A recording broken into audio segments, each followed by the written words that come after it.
صل على سيدنا ومولانا محمد وعلى سيدنا علي وسيدتنا فاطمة وسيدتنا زينب وسيدنا حسن وسيدنا حسين وعلى آله وصحبه وبارك وسلم. اللهم صل على سيدنا ومولانا محمد صاحب التاج والمعراج والبراق والعلم دافع البلاء والوباء والقحط والمرض والألم اسمه مكتوب مرفوع مشفوع منقوش في اللوح والقلم سيد العرب والعجم اسمه مقدس معطر مطهر منور في البيت والحرم شمس الضحى بدر الدجى صدر العلا نور الهدى كهف الورى مصباح الظلم جميل الشيم شفيع الأمم صاحب الجود والكرم والله عاصمه وجبريل خادمه والبراك مركبه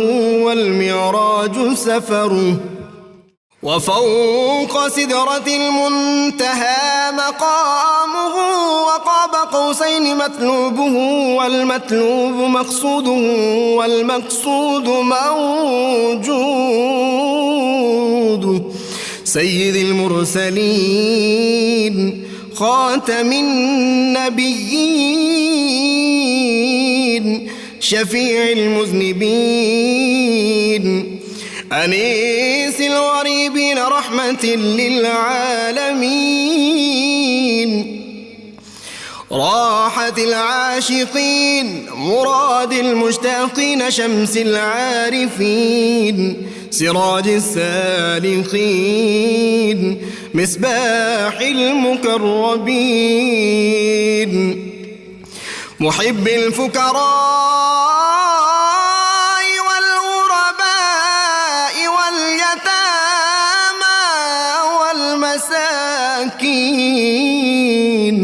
سيد الثقلين نبي الحرمين إمام القبلتين وسيلتنا في الدارين صاحب قاب قوسين محبوب رب المشرقين ورب المغربين جد الحسن والحسين مولانا ومولى الثقلين سيدنا أبي القاسم محمد بن عبد الله نور من نور الله